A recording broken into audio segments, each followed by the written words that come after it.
Volleyball खेलको नयाँ युगको सुरुवात गरियो। उच्च शिक्षासँगै खेलकुदमा भविष्य खोजिरहेका युवाहरूको संकल्पले जन्मियो मणिमुकुन्द भलिबल क्लब।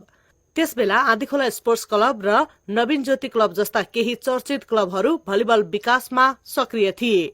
ती क्लबहरूको अनुभवले हुर्केका खेलाड़ीहरूले उनीहरूको सुस्त गतिविधिपछि दाजुभाइ क्लब, मामा भान्जा क्लब, अननोन गाइड जस्ता अनौपचारिक समूह सञ्चालन गरी भलिबल खेललाई निरन्तरता दिए। विक्रम सम्मत 2064 तिर योगीकुटी स्थित मणिमुकुन्द कलेजका प्राचार्य टुक बहादुर छेत्रीको सहकार्यमा कलेजका विद्यार्थीहरूलाई प्रशिक्षण दिने र आफै पनि प्रशिक्षण लिने औपचारिक कार्यक्रम शुरू भयो। मणिमुकुन्द कलेजकै नामबाट लामो समय भलिबल खेलेपछि 2069 मा क्लबलाई औपचारिक दर्ता गर्दै स्वतन्त्र संस्था बनाइयो।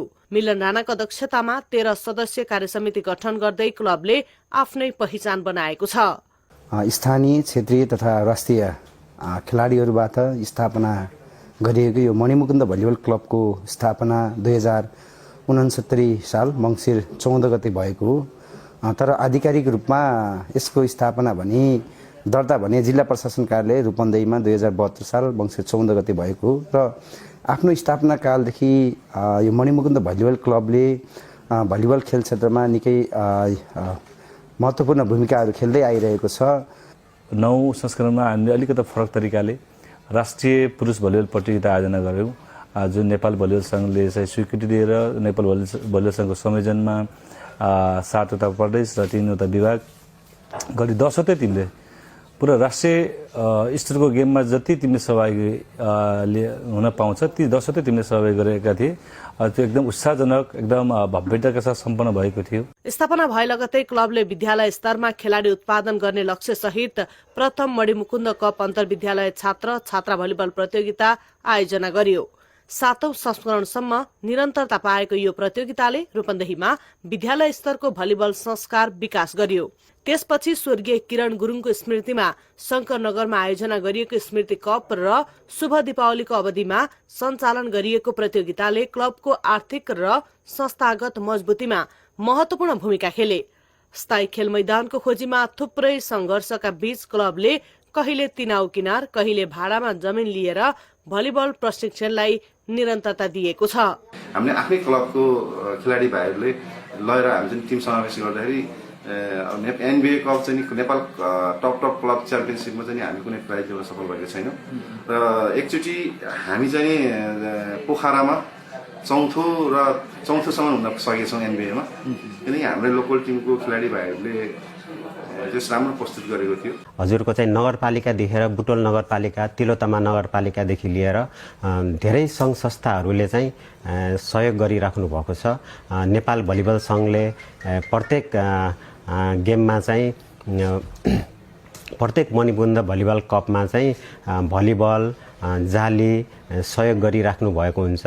उहाँहरूले गर्दाखेरि पनि हामीले चाहिँ हाम्रो गेम सञ्चालन गर्नको लागि चाहिँ धेरै सहयोग पुगेको छ र आगामी दिनहरूमा पनि उहाँहरूको चाहिँ सहयोगको अपेक्षा पनि गर्दछौँ। 2072 मा नेपालले भलिबललाई राष्ट्रिय खेल घोषणा गरेपछि क्लब अझ सक्रिय बन्यो। नेपाल भलिबल संघले आयोजना गरेको क्लब च्याम्पियनसिप 2073 मा शीर्ष 8 मा प्रवेश गर्दै उपत्यका बाहिरबाट ए डिभिजन भलिबल खेल्ने पहिलो क्लबको रूपमा मणिमुकुन्द भलिबल क्लब स्थापित भयो। त्यसपछि सेनापति कप लगायतका राष्ट्रिय प्रतियोगितामा लगातार सहभागी जनाउँदै क्लबले आफ्नो उपस्थितिलाई बलियो बनाउँदै ल्याएको छ। अहिलेसम्म क्लबले 100औं प्रतियोगितामा सहभागी भई विभिन्न उपाधि जितेको छ। हाम्रो क्लबको स्थापना कालदेखि अहिलेसम्म दर्जनौं रेफ्री र प्रशिक्षक उत्पादन भएको छ र 100औं खेलाडीहरू उत्पादन भएको छ, जसमा राजु विकेरा, सञ्जु विक्रम शाह 13औं दक्षिण एसियाली बीच भलिबल खेलमा सहभागी भएको थिए भने सन् 2024 मा श्रीलङ्कामा भएको काबा खेलमा दिपेश कुमार पनि सहभागी भई सिल्भर मेडल लिन सफल भएको थिए। खेलाडी उत्पादनमा हामी मणिमुकुन्द भलिबल क्लबमा आबद्ध भएर अहिलेसम्म खेल्ने खेलाडीहरू धेरै कोही के अरे नेपाल पुलिसमा, कोही नेपाल आर्मीमा, कोही सशस्त्रमा अनि कोही नेपालबाट नै प्रतिनिधित्व गरिसक्नु भएको छ। खेलाडी उत्पादन मात्र होइन, उनीहरूलाई छात्रवृत्ति र प्रशिक्षकका रूपमा रोजगारमा लगाउने व्यवस्थापन पक्षमा पनि क्लबले अनुकरणीय काम गरेको छ। शिक्षाविद, युवा उद्यमी र सामाजिक व्यक्तित्वहरू समेटिएको क्लबको नेतृत्वले प्रत्येक वर्ष नयाँ योजना र कार्यक्रम कार्यान्वयन गर्दै आएको छ। गत शनिबार मात्रै क्लबले सफलतापूर्वक 10औं मणिमुकुन्द कप इन्डो नेपाल पुरुष भलिबल च्याम्पियनशिप प्रतियोगिता सम्पन्न गरेको छ। यही वैशाख 6 देखि 13 गतेसम्म सञ्चालन भएको प्रतियोगिता साँझ 6 बजेदेखि राति 10 बजेसम्म खेलाइएको थियो। फाइनलमा भारत गुजरातको साग भलिबल एकाडेमीलाई 3-0 को सोझो सेटमा पराजित गर्दै गलकोट भलिबल क्लब बागलुङले उपाधि जितेको थियो।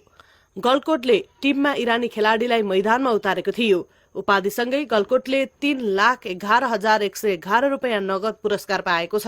यस्तै उपविजेता साग भलिबल एकाडेमी गुजरातले 2,11,111 रुपियाँ नगद पुरस्कार पाएको छ। न्यूज 24 टेलिभिजनका लागि रूपन्देहीबाट टिभी जर्नलिस्ट विमल पुरीको रिपोर्ट।